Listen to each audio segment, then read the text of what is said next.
Today, the ranks of the Khilafa Ова е најновото видео за регрутирање на исламската држава, чие што цел е Балканот, а за кој европските лидери беа алармирани. together they march. Ги повикува муслиманите да избегаат од неволите во нивните животи, со тоа што ќе се приклучат на екстремистите кои што се борат во Сирија.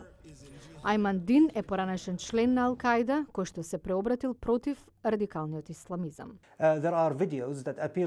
Има видеа за да ги привлечат оние со желба за авантура, со прикази за битки и упади во непријателски бараки и брилјантност во акција. Многумина кои што отишле во Сирија и се вратиле велат дека величенственоста има краток живот. Го запознавме Амир, чие име не е вистинско, во Приштина.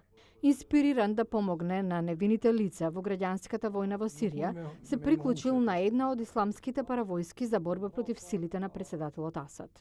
Не можам да го порекнам верскиот фактор, но главната причина беше човечкиот. За мене, кога ќе видите вакво страдање, треба да сторите нешто. Популацијата на Косово е млада, половина од населението е под 25 годишна возраст. Невработеноста меѓу младите е на високо ниво, придонесувајќи земјата да биде погоден терен за регрутирање од страна на организации како Исламската држава. Скендер Пертеши од Центарот за безбедносни студии на Косово вели дека во Сирија заминале преку 200 жители. Друга причина зошто жителите на Косово се приклучуваат на конфликтот во Сирија е недостатокот на образовен систем во Косово. Амир е невообичаен случај. Со солидно образование Мошне брзо се разочарал од она што го видел во Сирија. Очекував да видам организирана ситуација со хуман пристап. Тие повеќе се бореа меѓу себе отколку против диктаторот Асад. Решив дека не сакам да бидам дел од овие глупости. Но кога се вратил дома, бил уапсен и обвинет дека учествувал во терористичка организација. Имам 3-годишна забрана да патувам во земјите од Европската унија. Пасошот ми е одземен. Загубив бројни можности да го продолжам образованието. Заради ова загубив 3 стипендии.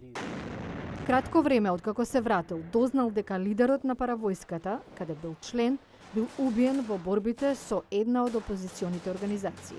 Добивал смртни закани од други бунтовнички групи и не можел да најде работа.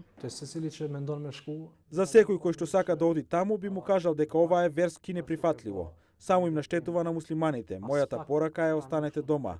Помогнете му на вашето семејство и на вашата земја.